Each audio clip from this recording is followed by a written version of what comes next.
Now, here's a story that had people talking earlier this week. It involves a report led by the businessman Henry Dimbleby, former owner of the food chain Leon. It recommends taxes on sugar and salt and vegetables being prescribed by the NHS.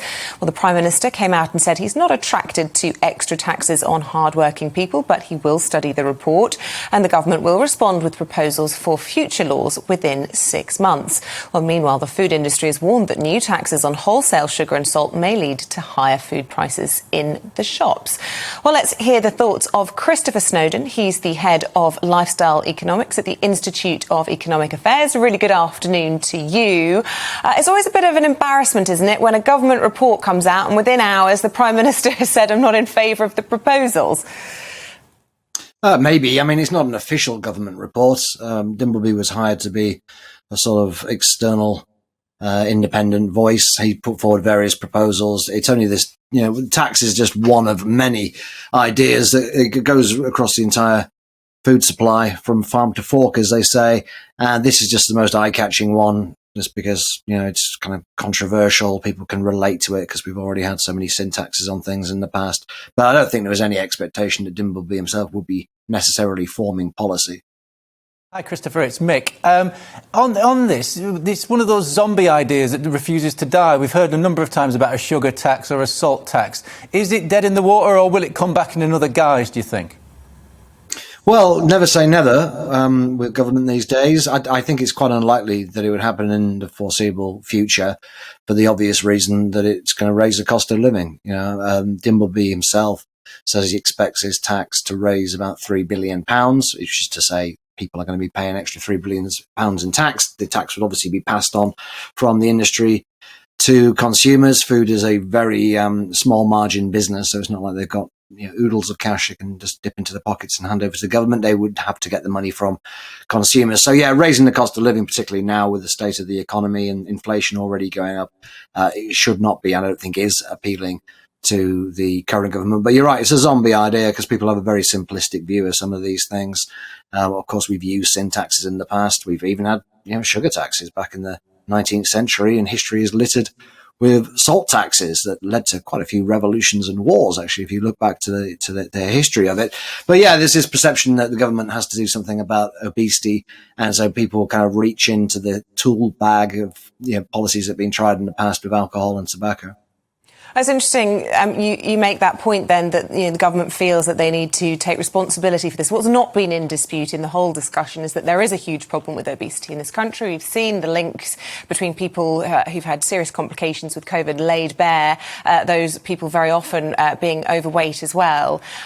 You clearly don't think this is the remit of the government. What solutions do you think there could be to dealing with this obesity crisis? Well, you can look around the world and see which countries have reduced obesity. And there aren't any really, or not deliberately at least. North Korea and Venezuela have both managed it, but that was more of a side effect of other policies rather than a deliberate anti-obesity strategy.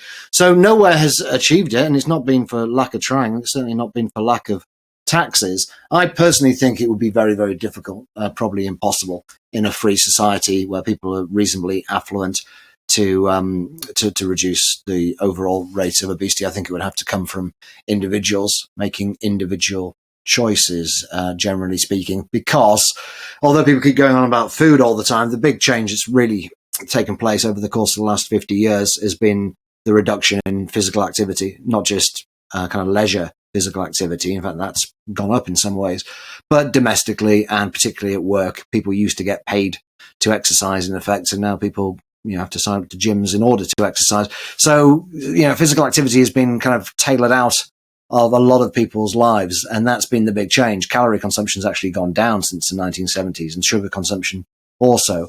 So it's not obvious that is the systemic problem behind obesity. And of course, the government can't really do anything about physical activity. It can encourage it in schools and so on, but no government is realistically going to start forcing people to do star jumps in the morning. So there's only so much they can do. And so they plug away at these supply side policies, which are just designed to make it a bit more expensive, effectively. But it's very unlike something like smoking, where you've got a single cause, cigarettes, and a very strong association with various diseases, obviously lung cancer first and foremost.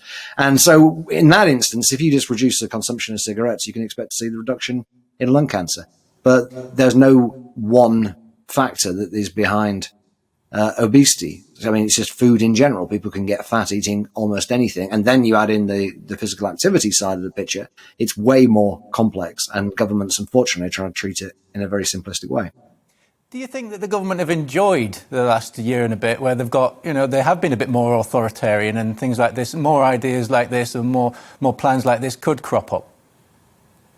I mean, that's a big danger, isn't it? That people have sacrificed so much for the sake of public health in the last 18 months, and governments might think they can get away with more of it. I think the point needs to be reinforced that wherever you stand on the particular lockdowns and COVID restrictions, they were done to protect people from each other. And it was the fact that it is a virus and there's a very large infectious element to it. That's what justifies public health measures, public health in the true sense of the word. Over the years, we've lost the traditional meaning of public health. It's only really the last 2 years we've started to remember what it really means. Most of the time when people talk about public health, they mean things like binge drinking and smoking and obesity and so on, which are not actually, strictly speaking, public health issues. They are individual health issues. The government can get involved if it wants to for paternalistic reasons. But there's not the same impetus there, because one person being fat doesn't make another person fat, or doesn't really affect their lives at all. OK, listen, Christopher Snowdon, really good to get your take. It seems like a very complicated issue to tackle, as you say, a little bit depressing. We're all going to end up fatter. Good to talk to you this afternoon. Welcome to the GB News YouTube channel. You can watch us live 24 hours a day, catch up on your favourite shows and join in the conversation in the comments below. Don't forget to subscribe and you'll never miss any of our exclusive content.